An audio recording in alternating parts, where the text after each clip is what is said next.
हिन वक्त असी जो ही भान रोड ते मौजूद आहियूं ऐं हिते सूरत हाल इहा आहे त तव्हां मुंहिंजे पस मंज़र में ॾिसी सघंदो त माण्हुनि जी जेका अच वञ त आहे, मगर हिते मुख़्तलिफ़ हंधनि ते घारा जेके आहिनि उहे पवण सबबु रोड जेको आहे उहो बंदि आहे।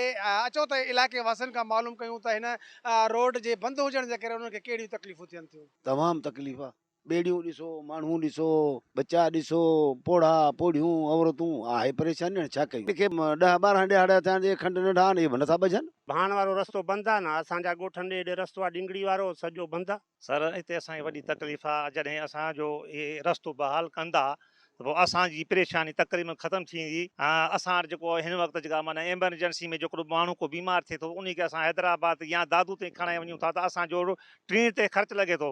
असांजे वज़ीर आला सिंध खे पुरज़ोर अपील आहे त महिरबानी करे असांजो को बि रस्तो हिकिड़ो बहाल कनि। रस्ता असांजा ॿई रस्ता बंदि आहिनि, दादू सां बि असां कटियल हूं, असां भान ऐं जोई सां बि कटियल हूं, टियों रस्तो असांजो खीर मोरी वारो आहे उहो बि कटियल आहे। तकलीफ़ वॾी आहे अचण वञण में, वॾो खंड आहे, को बीमार आहे, को पेशेंट आहे, को वॾी तकलीफ़ आहे अचण वञण में। माण्हू सख़्तु परेशान आहिनि अचण वञण जे लाइ, सभु दाहूं पिया कनि। मां हिन खंड मां टपी आयो आहियां। हा, इहो वॾो खंड आहे, हिन खंड मां टपणो थो पए।